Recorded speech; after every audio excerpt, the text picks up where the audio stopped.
Yuzga to'liq parvarish ko'rsatish uchun ko'p bosqichli va murakkab yondashuv qo'llaniladi. Kosmetologlar tavsiya qiladigan vositalardan biri essensiya hisoblanadi. Bizni yurtimizda bu mahsulot hali uncha tanilmagan, lekin koreys yuz parvarishi tizimining ajralmas qismi hisoblanadi. U teri yoshligi, silliqligi va tarangligini saqlab qolishga yordam beradi. Ammo bunga erishish uchun essensiya xususiyatlarini tushunib olish, to'g'ri tanlash va qo'llash bo'yicha tavsiyalarga amal qilish kerak. Essensiya boshqa vositalardan nimasi bilan farq qiladi? Essensiya ko'rinishidan sivritka, emulsiya yoki tonerga o'xshab ketadi. Biroq uning tarkibidagi faol moddalarning konsentratsiyasi ancha yuqori va teriga chuqurroq kirib boradi.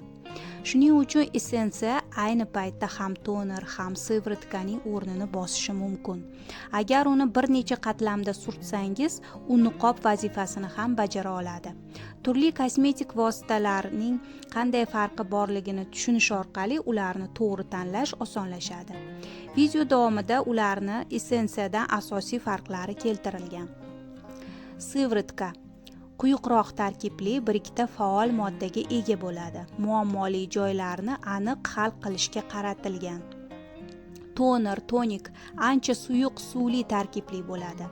Teri yuzasida pH muvozanatini tiklaydi, lekin teriga chuqur kirmaydi. Emulsiya quyuqroq va cho'ziluvchan tuzilmaga ega, yog'li asosda tayyorlanadi. Teri yuzasida himoya parda hosil qilib, namlikni bug'lanib ketishini oldini oladi.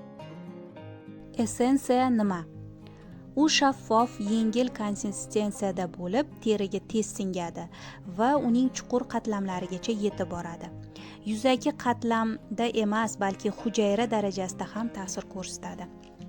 To'qimalarni foydali moddalar bilan boyitadi va keyingi kosmetik vositalarni qabul qilishga tayyorlaydi.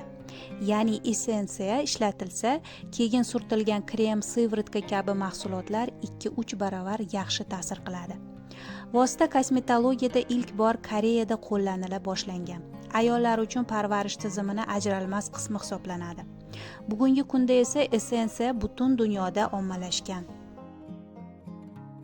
Essensiya qanday yordam beradi? Terining ichki ehtiyojlariga javob beradigan haqiqiy yordamchi. Undan foydalanish natijasida siz birinchi, terini chuqur namlanishini his qilasiz. Teringiz quruq bo'lsa, yuzdagi tortishuv, qichishishlarni olib, terini yumshatadi, jonlantiradi. Ikkinchidan, qizarishlarni kamaytiradi. Sezgir terida bo'ladigan qizarish va bezovtalikni tinchlantiradi. Masalan, aloe va jenshenli essensiyalar. Uchinchidan, ajinlarga qarshi yoshartiruvchi ta'sir qiladi. Gialuron kislotali va fermentli essensiyalar terini yumshatadi. Uni elastikligini oshiradi. Ajinlar mayinlashadi, ko'rinishi kamayadi.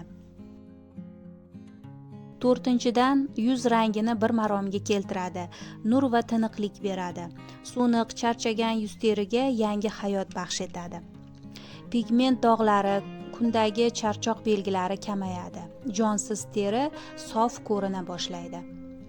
Beshinchidan, poralarni ochadi va tozalaydi. Poralar ochilmay turib, krem ham, sivritka ham to'g'ri ta'sir qilmaydi.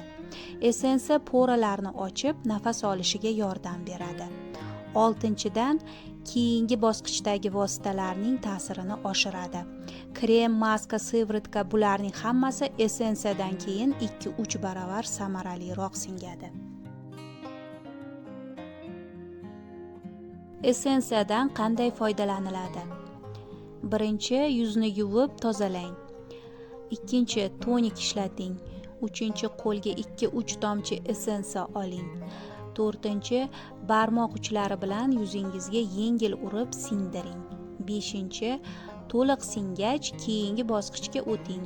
Sivritka, krem va hokazo. Bu jarayon yuzga hayot bag'ishlaydi. Ayniqsa kechki parvarishda ta'siri juda yaxshi bo'ladi.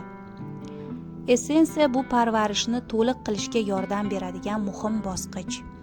U terini namlaydi, tiniqlashtiradi va boshqa vositalarni singishini yaxshilaydi. Agar teringiz quruq, charchagan yoki parvarishga javob bermayotgandek tuyulsa, ehtimol aynan shu bosqich yetishmayotgandir. Vositani to'g'ri tanlab, teri turingizga mos ravishda ishlatsangiz, natija bosqichma-bosqich seziladi. Xayr, salomat bo'ling azizlar.